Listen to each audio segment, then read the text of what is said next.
Welcome back to CBS Saturday Morning. We begin this half hour with an effort to preserve and celebrate Black history.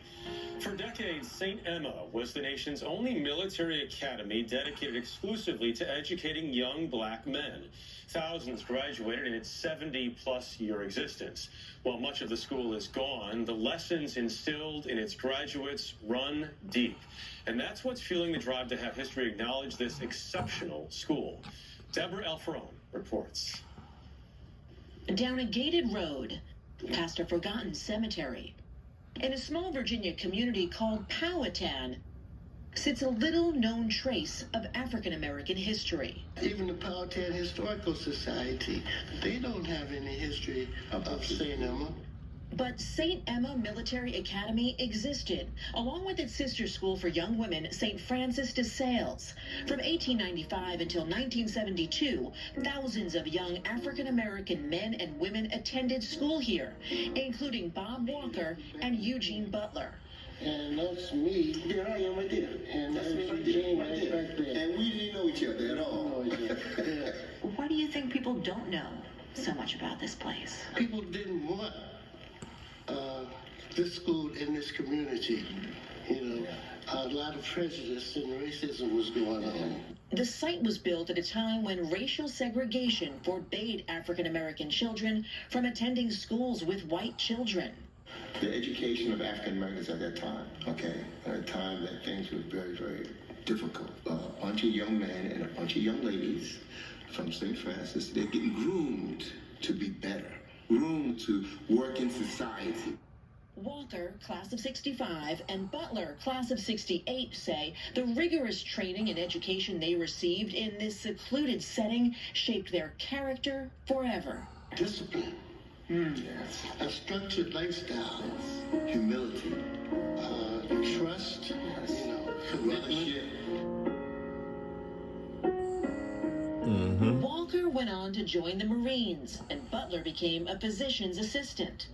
They largely credit this man, the commandant of the academy, Father Figaro, with shaping them into who they are today. If things weren't going your way, he would say, tough.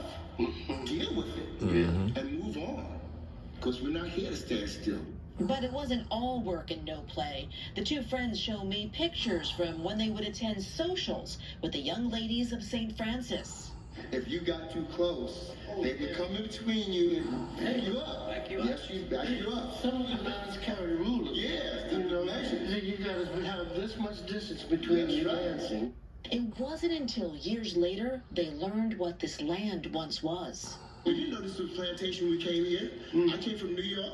I'm back in these woods, that's all I knew. Yeah. And I didn't know it was a plantation until we graduated.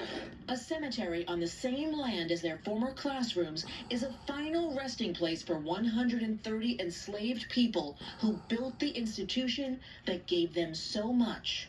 We're standing on the shoulders of those people. This was an area of enslavement that turned to empowerment. Behind us is a beautiful Gothic Revival mansion that was built by a Confederate general basically in the 1840s.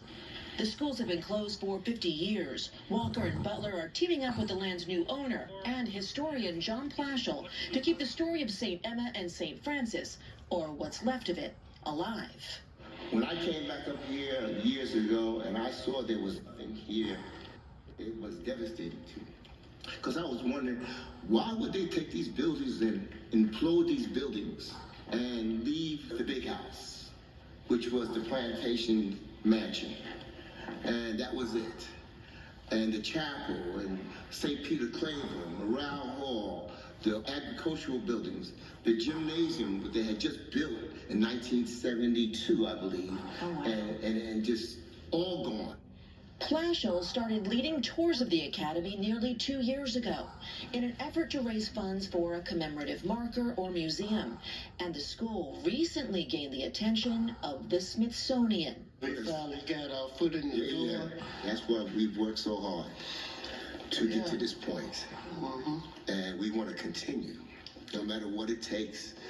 It is a legacy, a history that needs to be told. A group of individuals that were educated here, that went on to be positive people in society.